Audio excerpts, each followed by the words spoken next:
quick recap from this past week. We were down at, we competed against Oregon State. I think overall, we've seen our team still making really good improvement. Every week the guys are getting better. We had a good win out there. Started off with a bang. Sam Brankill wrestled a really good match, had a good win, had a major decision. So that was really good for him, especially a freshman this year. Just hopefully he can kind of build off this, help with his confidence and moving forward. David Thorne continues to roll real well. Got another major decision for us. And then Chris Dardanes at 141 pounds go out, wrestles a physical match, and is close to getting a major. Doesn't get the takedown at the end. But those three guys wrestled really well and kept the ball rolling. And then, a big match I think that a lot of people are looking at was at 149 pounds with Nick Dardanes, wrestling a top-ranked opponent. That Sakaguchi for Oregon State has always been a hammer, and it was a really good match. Nick had a couple opportunities to score.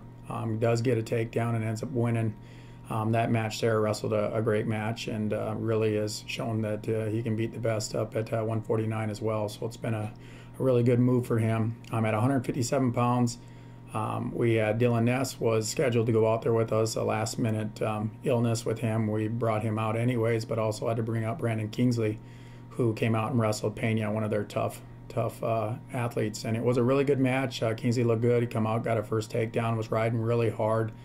Nearly had Cradle locked up.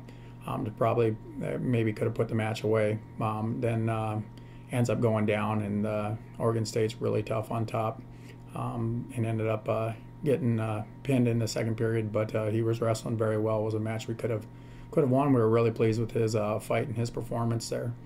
And then at 65, another loss for us with Zilverberg. So back-to-back there. Zilverberg lost a close match. Had the match in his grasp. I think at one point maybe was winning by as much as 4 points or so, but just lost his focus, started scrambling around and got caught in a bad position right at the end of the match. And so there was the 2 losses there back-to-back. Other than that, we get back on a roll at 174 pounds with Logan Storley coming out, getting a win, continuing to look good. At 184, a lot of people have been impressed with Brett Farr, and he continued to show his dominance there. He's really showed that he's one of the top guys at that weight, which is really impressive. He gets a tech fall at 184 pounds. And then the match of the night that everyone I think was really looking forward to seeing was again Schiller and Meeks, number 1 and number 2 in the country right now. And Schiller wrestles a solid match, comes out, gets a win in overtime. Which was a big win for him, I think, just confidence-wise and moving forward.